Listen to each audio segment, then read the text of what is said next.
tanggalin natin yan sa record dahil ayokong mababasa yan ng aking mga anak at apo na ang isang Muslim senator ay sinisigaw-sigawan dito sa plenaryo. Yun lamang po. Maraming salamat po sa binigay niyong pagkakataon. Magandang araw sa inyong lahat mga Duterte, mga kasulid. Duterte, grabe, mga labanan ngayon. Ito mga idol kasi napakainit itong nangyayari dyan sa Senado. Kahapon, nagkaroon silang plenaryo, nagkabanggaan si Idol Senator Robin Padilla at saka si Kiko Pangilinan. Patungkol pa rin yan sa impeachment kay Inday Sara, mga idol. Walang iba. Kasi, dyan sa loob ng Senado, siyempre may parang dalawang panig ang nangyayari dyan. Siyempre, alam naman natin si Robin Padilla ito ay panig sa mga Duterte. Si Kiko kasi, alam naman natin yan kung ano yung mga dati si Kiko, gusto niyang ituloy ang constitutional process, itong sinampa, itong trial. Bakit kailangan nung pigilan? Ganun ang gusto niya. Kung meron naman na talagang sinampa na. Ngayon, sa side naman ni Robin Padilla, titingnan muna natin itong mga legal na basihan. Kung di ba tayo magkakaproblema sa mga proseso, yun ang gustong ipaglaban ni Robin Padilla. Diyan sila nagkakaproblema ngayon. Kasi kahapon, nagkaanuhan sila. Medyo napasigaw yata si Kiko. Siguro excited na sila na ituloy talaga itong impeachment ni Inday Sara, mga idol. Ito, panoorin natin to Ito yung kuha nila kahapon. Kung saan sila nagkaroon sila ng problema. Dito nagsimula lahat. Yung banggaan nilang dalawa. I'm appealing that perhaps this matter should be tackled in the committee rather than in this in plenary so that we can address other concerns, Mr. President. And for the record, Paano natin pag-uusapan yung ibang... And for the record, Mr. President, I still have the floor. Gusto ko... Doon nagsimula yon. Nag-iba yung ni Robin Idol diyan. Yung dating niya ba? Parang hindi maganda ang impact sa kanya. Tuloy natin, mga idol. po sanang ireklamo si Senator Pangilinan sa pagsigaw. Di ba? Diyan nagsimula, nagkaroon sila ng banggaan, bangayan. Hindi lang sila, siyempre may mga kanya-kanya silang mga hinain. Alam naman natin to si Robin ay maka-Duterte yan. At ito naman si Kiko, ay hindi natin alam kung ano bang panig yan. Alam naman natin, mahirap magsalita. Di ba? Halata naman talaga kung saan to panig si Kiko Di bale, kasi nandyan naman yan, talagang kung uusad ang impeachment na Inday, taong bayan pa rin ang maghuhusgang lahat, mga idol. Huwag tayo magpapaldo-paldo sa kanila. Tayo ang magpapaupo at magluluklok kung sino ang magiging presidente. Kagaya ngayon, kaya kawawa tayo kung ano nangyari sa bansa natin. Ganun ang nangyari. Hindi lang nagkakaintindihan itong dalawa. Siyempre, may kanya-kanya silang pinapanigan. Duterte tayo Diba? Dito tayo sa Duterte, may malasakit. Totoo. Tingnan mo yung nangyayari ngayon. Nakikita nyo si Bato dyan. Grabe. Diba? Isipin mo, magdadala ng warrant of arrest si Trillanes. Ano ba si Trillanes? Si Piskal? Diba? Ganun lang yun. Talagang ano na sila? Kumbaga, kung harasin na, kailangan harasin na nila.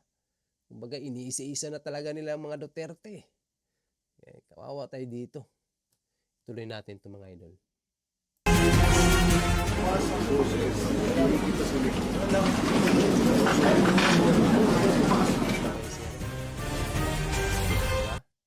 Wala. Napanoorin natin yung buong itong buong nangyari diyan sa yung pagpaka ng kamay. Lumapit sila sa bawat isa nila. Panoorin natin. Ito na yung kuha natin ng Senado na lumapit si Robin at saka si Kiko, mga idol. Panoorin natin.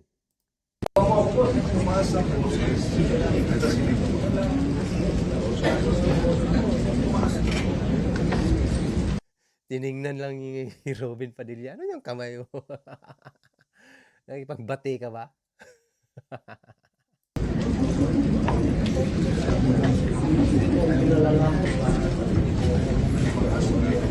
Yung dalawa na yan, mga idol.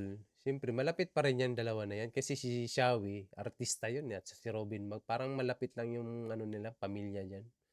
Yung marespeto. Pero pagdating kasi sa politika talaga, wala na yatang kamag-anak, kamag-anak eh. Daming mag-aaway dyan pagdating sa politika. Grabe talaga.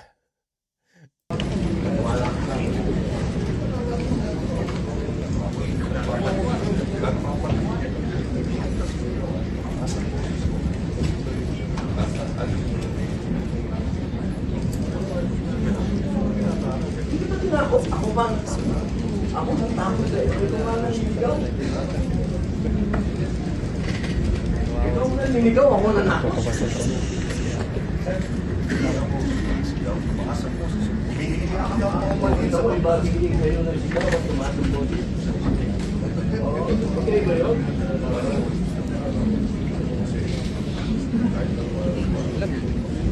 Para sa akin talaga.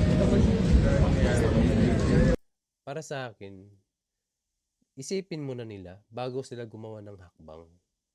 Bago sila gumawa ng mga ganyang proseso, sabihin nating nagbotohan na dun sa kabila, ito sa House Representative, sa Kongreso.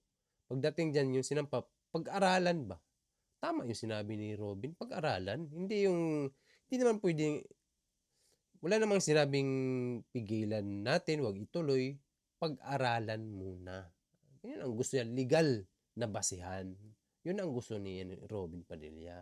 Hindi yung parang atat na atat ka. Kakahapon, kailan lang, 2 days ago pa lang. Ano na agad? O, di ba? Siyempre, mga senador sila. Ano bang dapat gawin? Paano ang proseso? Ganon dapat. Hindi yung ano-ano. Kasi, malaking usapin to. Buong bansa ang ano nito. Lahat tayo manunood dyan. Kung magkakaproblema. Di ba malaking epekto yan eh. Lalo na sa taong bayan. Di ba mga idol?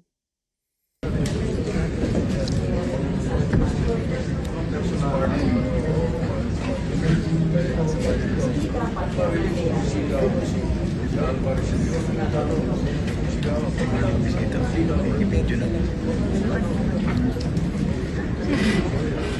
Presenta na tayo.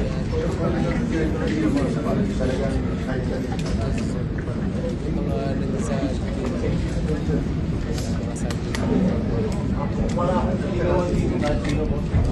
Tanong minsan naman. Sige, minsan na daw.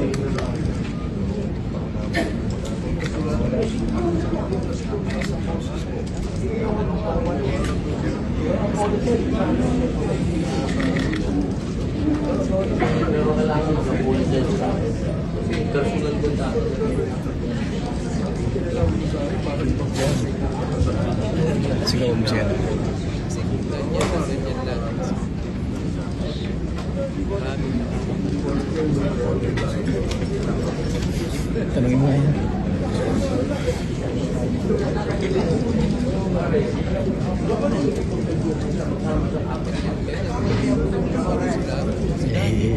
Tigawan.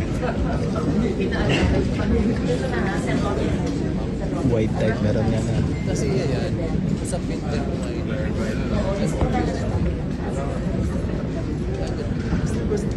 White lang ang record ka pero natuto ko kay Sinala.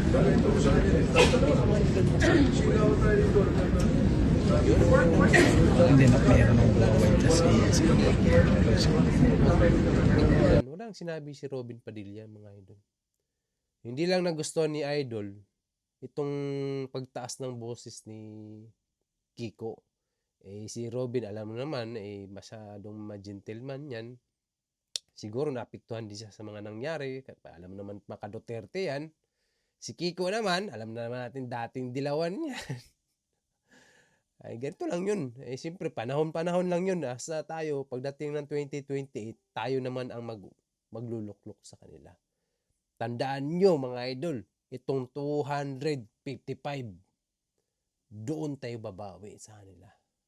Paldo-paldo yun, mga idol. Maraming nag-yes dyan na dumikit sa mga Duterte at maraming nag-yes-yes dyan kung akala nila noon ay makabayan, makatao. Kasi taong bayan ang inaano. Diba? Ganun lang yun. Ngayon, dito natin makikita kung anong tunay na kulay sila. Ganun ang laro ng politiko. Nakita nyo naman si Cebuana gobernador, di ba? Si Gwen, ganun ang nangyari sa kanya. Dati, maka Duterte. Ngayon, nung nawala si Duterte, anong nangyari? Di nawala rin siya ngayon. Si Pam na ngayon ang pumalit sa kanila. Ganun yan ang politiko, mga idol. Talagang yung sinasabi nilang confidential fund na kay Inday Sara, yan ay aligasyon lang yan. Larong politiko ito. Usaping presidential election. Kasi malapit na. Kaya tayo imulat natin ang isipan natin. At isipin natin mga nangyayari na yun. Kumpara sa panahon ni Tatay Digong, di ba ang layo? Ganun lang yun. Kaya hindi sila titigil na hanggat ang Duterte talaga ay hindi nila mapabagsak. Kaya tayo ang pag-asa, tayong taong bayan, iangat natin, huwag tayo pumayag. Kaya tayo mga Duterte solid, pagtanggol natin, ganun, laban lang, fight! Kaya good luck, maraming salamat, at ingat tayong lahat. At maraming salamat sa mga nag-follow at nag-subscribe, and see you, and goodbye!